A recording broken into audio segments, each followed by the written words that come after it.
I have a question for you. Most of you guys are planning to go back to the African continent. You're planning to go back to live there, not just for the short term, but indefinitely. So let me ask you this. What would be your ideal situation to live in? Your ideal environment? Is it not everybody's dream to live in a self-sufficient environment around people that look like them and that act like them, where their children can grow up and be able to enjoy the abundance that this earth has to offer? Hello and welcome to another day in paradise, and welcome to another edition of the Unapologetic Negropian. In today's video, the Bamboo Roots Collective is a cooperative started by its founder, Ahmetsiyahu Ben Yisreal, an African-American man who only came to Ghana a few years ago, but has managed to do so much in such a short period of time. His accomplishments are rather impressive. He isn't out there to grift from his subscribers or to scam people who are looking to come back to the motherland. This man is different. I mean, just take a look at him. You must have seen his face before. You must have heard him speak. He's so articulate with his words, his image, his smile. Everything about this man tells you that this man is a good man. And this is why I found it so difficult to make this video. Don't get me wrong, I know I have investigated many people. Not all of them are so openly disrespectful like Art Cathy or Bomani Tyemba. They come in all guises. I know this. So I've had to detach myself from what I had known about Ahmetsiyahu Ben Yisreal before I started looking into the allegations that have been thrown at him, and these have been formally given to him by all the members of the board of the Bamboo Roots Collective. We're going to go through just 5 of these allegations, 5 of the more serious allegations, and we're going to try and answer this question. Is Ahmetsiyahu Ben Yisreal a person of integrity? Is he a person that you can trust? Are you still able to go to the Bamboo Roots Collective or go to one of his other eco-villages and trust in him? Well, we're going to try and answer these questions today, but first I'm going to ask you, like always, to please like, subscribe, share, click the bell notification, and please consider supporting the channel on our Patreon link in the description. I'd also like to invite you to please follow the Oversight channel, a channel that is there to help you to invest on the African continent, both safely and securely. Link also in the description. Now, first of all, we need to answer the question, what is the BRC, the Bamboo Roots Collective? Bamboo Roots Collective is an organization set up by Ahmetsiyahu Ben Yisreal 3 years ago. He had the idea of going to Africa and building a self-sufficient village, a place where people in the diaspora could invest their money, repatriate back to the African continent, and live in a totally self-sufficient environment. Food, water, everything in order to live a good life away from the hell that is the diaspora. Ahmetsiyahu Ben Yisreal has not messed around. This guy got to work straight away. He came to Ghana with $4,000 in his pocket, and he has headed multiple projects across West Africa. Honestly, guys, I knew this guy and I knew of the Bamboo Roots Collective way before any of this hassle started. When I was keeping an eye on these projects that was set up by this young, dynamic African-American man, I was like, wow, I need to keep an eye on this, because I genuinely had an interest in living a self-sufficient life, a place where my children could grow up around people who look like them. Take a listen to this. The Bamboo Roots Collective's program has just really proven very effective and very efficient. Very effective. And we're here to help, check all the boxes, to dot all the I's, to cross all the T's. How do you obtain your visa? We'll help you obtain a visa on arrival if you don't want to send your passport off to the Ghanaian embassies in the U.S. or the UK or the EU. We'll help you obtain a visa on arrival through our organization. We'll help you identify, the most cost-effective ticket. We will help you with the yellow fever vaccination waiver form. If you don't want to take the yellow fever vaccine, we'll help you obtain that waiver form. We will have our driver waiting for you at the airport. He'll have your picture, you'll have his picture. Y'all can identify each other. He'll call you long before you're coming, so you can get on a first name basis with who's picking you up. We have lodging here in Ghana where you can stay up to 3 weeks at no cost with your membership to the organization, of which you'll receive 3 meals a day, all the coconut water, pineapple juice you can possibly drink, Wi-Fi. We have home agents.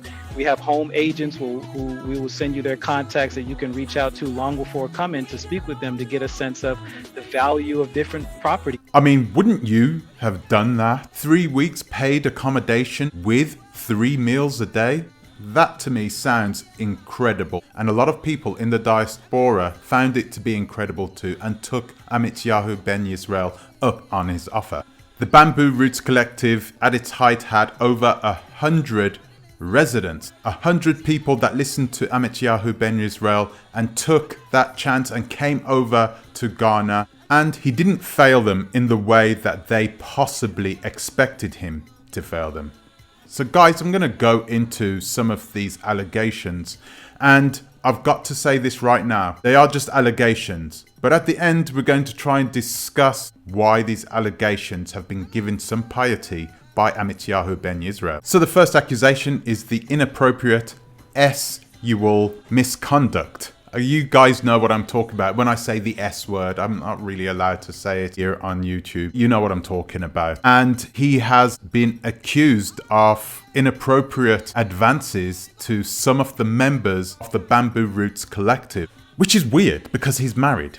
Well, he was married at the time. It speaks volumes because it tells me that there must have been something significant in order for her to have left him in this way. In her eyes, clearly, he had definitely done these things. But there might be other reasons as to why she had divorced him anyway. Any female members of the Bamboo Roots Collective actually left the Bamboo Roots Collective because of Ahmetsiyahu Ben Yisreal's conduct in this way. So these accusations have not just come from one person, but it has come from a whole group of people. The second accusation is something which really dumbfounded me. I didn't expect this from a man like Ahmetsiyahu Ben Yisreal. And they include multiple reports of being rude, sarcastic, condescending in conversations with Bamboo Roots Collective board members and BRC members. And this also extends to the locals in the community. How dare you? I must hold my tongue right now, but really, why is this so common amongst diasporans? They just can't help themselves. They have to be rude. And I have a feeling I know where these people are learning this rudeness from. I have a good feeling that they are learning it from the places where they are coming from. So if you're from Europe or if you're from North America, it's likely that you got brought up in a culture where it is more acceptable to be rude. Whereas in Africa, especially in West Africa, you cannot come over there and speak to people in demeaning or disrespectful ways. The third accusation is actually quite typical of these collectives, and that is the accusation that he is a person that used to escalate situations when he would have arguments or disagreements with certain individuals. He would then start to create a culture and bring a narrative of trying to find a way of getting rid of that person out of the collective. Yes, he would gossip about them to other board members, and then he would try and build up some sort of case on why to get rid of this person out of the organization. I can forgive Ahmetsiyahu Ben Yisreal for doing something like this, because the reality is that when it comes to these types of places, it's kind of normal to do this type of thing. I wouldn't have expected it from this particular organization. I thought they had all their ducks in a row. Clearly, they don't. The fourth one is when he failed to present complete financial records after more than 5 requests from board members. The lack of transparency is something which continuously comes up when it comes to Ahmetsiyahu Ben Yisreal. He has been accused of misappropriating the funds. He doesn't seem to be driving around in any flashy cars. He doesn't own any property in the United States. This guy went all in when he went to Africa. He doesn't seem to me to be the kind of person who would spend funds on himself. But like I said, the Ahmetsiyahu Ben Yisreal that we all see and who most of us even love on the outside is a different person, apparently, on the inside. And this is when I come to perhaps what is the worst of all the accusations being hurled at him. The reports coming out of local villagers saying that he was, and I quote, messing with the little kids without offering a explanation for the accusations. When you make these types of accusations,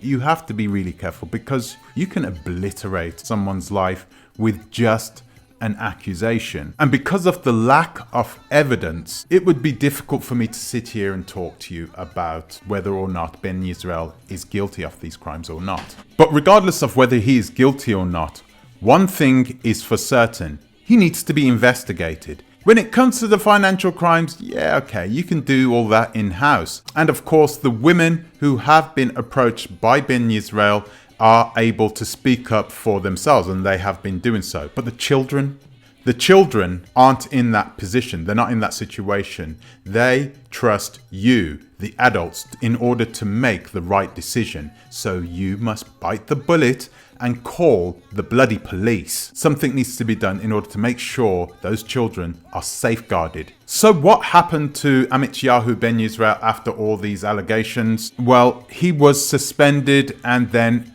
in the end, they parted ways. So even though he was the founder of the Bamboo Roots Collective, he still works along with them to a certain degree, but he has started his own eco-village in another part of Ghana. I'm going to read something to you right now. And these are rules, they are laws that were set up for the Bamboo Roots Collective. Okay, so I'm going to read them to you. E. Expulsion of provisional or full members may take place for any of the following reasons. They openly repudiate the principles of the community and work against the implementation.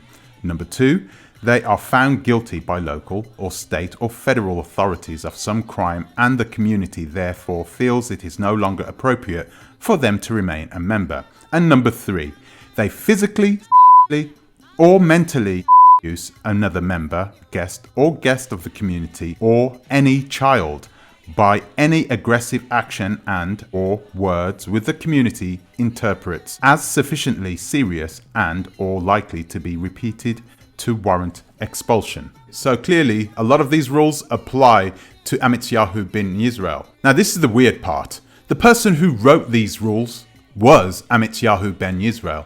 He is the person who laid down the foundations of these rules in the very first place from the very beginning. So he knows right from wrong. Now I'm going to tell you something which really caught my attention. Ahmetsiyahu Ben Yisreal never refuted any of these allegations. None of them. This is really scary. It really is, because this man doesn't look like the type of man. He doesn't act like the type of man. This is the type of man that I would trust. I would consider even going over to Ghana to go to one of his eco-villages. I would trust this man. I'll perhaps even trust this man around my children. Okay, perhaps not that far. I don't tend to trust people around my children, but he is one of those guys, right, that you would feel comfortable with being around your kids. It's so horrible that these people are having to go through this, because I know they went to Africa with no expectations of this happening to them. Do we need to start considering things like this happening to us once we go to the African continent? By the looks of things, it looks like this is the case. Until the next time, please think twice. To our bit.